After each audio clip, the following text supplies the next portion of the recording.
Be much smaller, we would have a lot less taxes, and we could repeal the 16th Amendment and get rid of the income tax.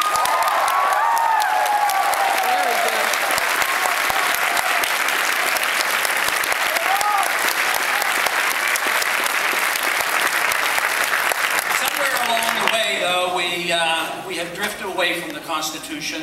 And we as conservatives, especially the conservatives running the Republican Party, we have drifted a long way from the positions that we used to hold of limited government.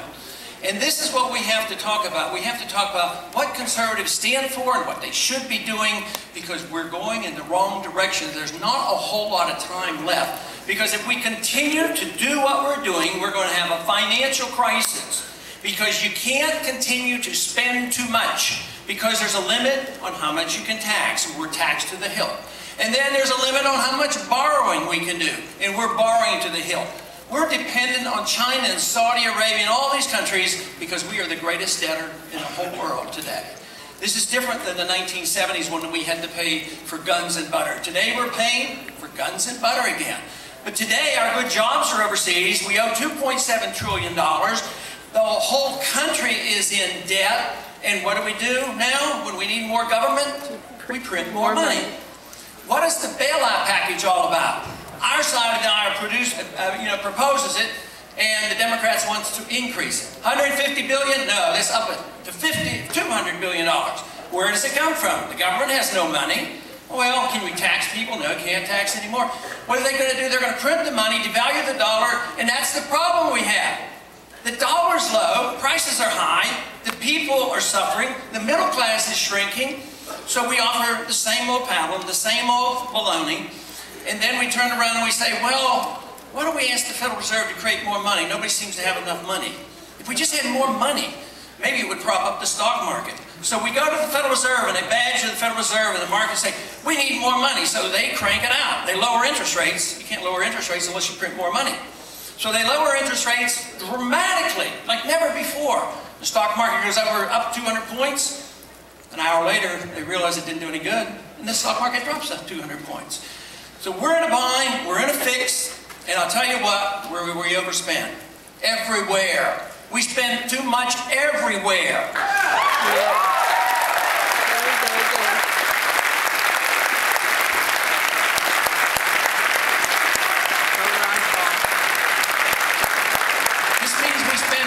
Money overseas, we spend too much domestically, and we don't produce like we used to. So therefore, the only answer is to be truly conservative. And to be truly conservative, you have to truly take your oath of office seriously, that is, obey the Constitution.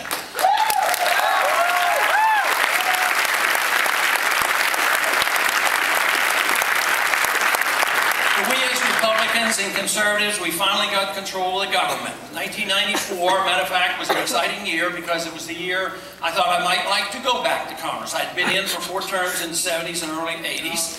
Was out, went back to medicine, delivered babies, and 1994 I thought, well, this country's getting serious. We've, changed the Congress. I'm going back and I'm going to health. So I got back in and was sworn in again in 1997 and was hopeful. In the year 2000, again, hopeful, the Senate, the House, and the presidency. But what have we done? Have we lost our way, or what? I mean, remember the old days, the old Reagan days, when we used to say, to get rid of the Department of Education?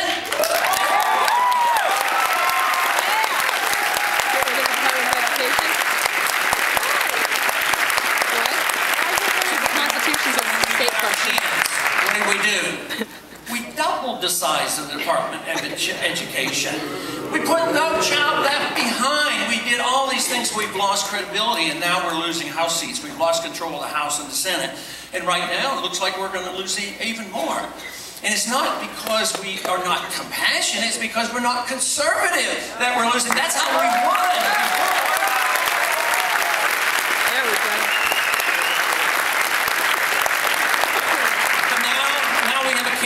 Running for president, who's leading the charge. One of his best friends is Feingold, campaign finance reform. Another good friend of this leading candidate, his good friend's name is Kennedy, on immigration. And then also his old-time friend, he's not in the Senate right now, but Senator Daschle used to be his good friend on taxes, to increase taxes, not lower taxes. We need lower taxes. So,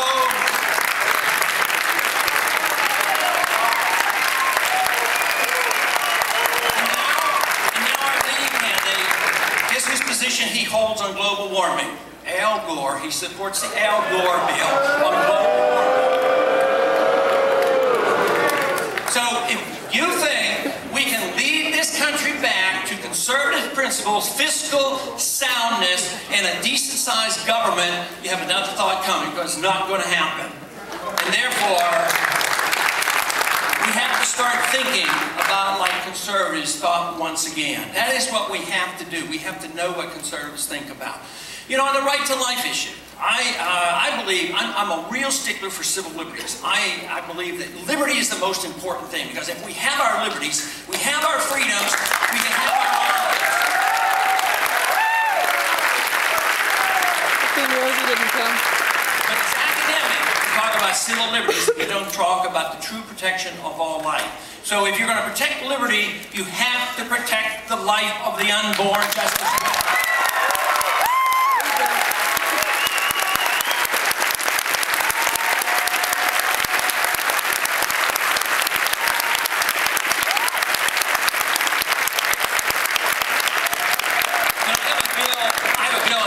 Which I certainly would promote as and push as a president.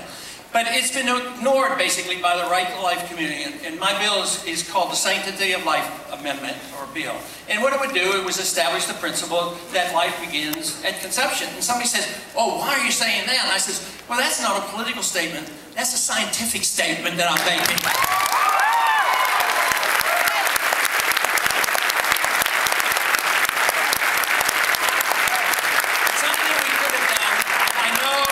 We're all interested in a better court system and amending the Constitution to protect life. But sometimes I think that is dismissing the way we can handle this much quicker. And in my bill, what it does, it removes the jurisdiction of the federal courts from the issue of abortion. If a state law says no abortion, it doesn't go to the Supreme Court to be ruled out of order. I agree with that. That's a good policy.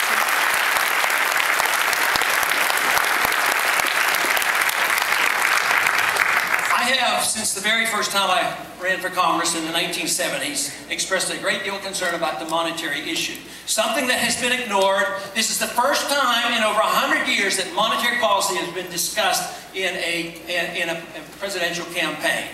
On the universities, where I get large crowds, we get a large number of young people coming out interested in the money issue. We had over 4,000 show up the other night at the University of Minnesota.